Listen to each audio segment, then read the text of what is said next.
Baik, Assalamualaikum warahmatullahi wabarakatuh. Saya Dilan Kaiza dari 11 MIPA 1 dan kali ini saya akan membahas eh, opini saya sendiri atau reaksi saya terhadap perang Rusia Ukraina yang sedang melanjut ini. Oke, saya mulai. Jadi sementara ketegangan antara Rusia dan Ukraina keduanya bekas Republik Soviet berlanjut, situasi perang mulai tidak terkendali pada awal tahun 2021. Pada Januari lalu, Presiden Ukraina Volodymyr Zelensky mendesak Presiden AS Joe Biden untuk membiarkan Ukraina bergabung dengan NATO. Ini membuat marah Rusia yang mulai mengirim pasukan di dekat perbatasan Ukraina untuk pelatihan pada musim semi tahun lalu dan meningkat selama musim gugur. Pada bulan Desember, Amerika Serikat mulai meningkatkan pengarahan pasukan Rusia dan Presiden Biden memperingatkan sanksi berat jika Rusia menginvasi Ukraina.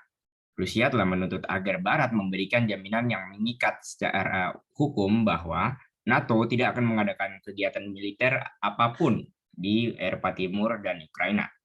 Vladimir Putin mengklaim Ukraina adalah boneka Barat dan tidak pernah menjadi negara yang layak.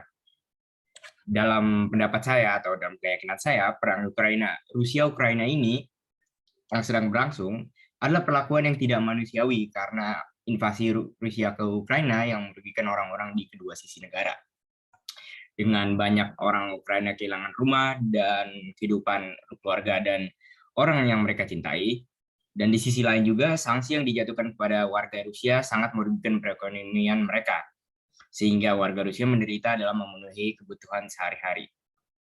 Yang kedua adalah, adapun tindakan yang dapat dilakukan oleh Perserikatan Bangsa-Bangsa atau PBB atau the United Nations, dan memang sudah mencapai beberapa langkah, adalah mengisolasi Rusia dalam lingkup Perserikatan Bangsa-Bangsa atau PBB dengan beberapa tuntutan seperti kasus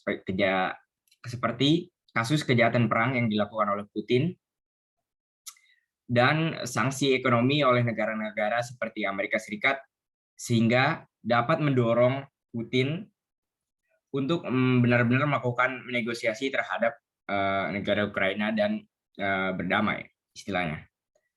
Oke, menurut saya sudah cukup penjelasan saya. Semoga dari tadi mendengarkan. Wassalamualaikum warahmatullahi wabarakatuh.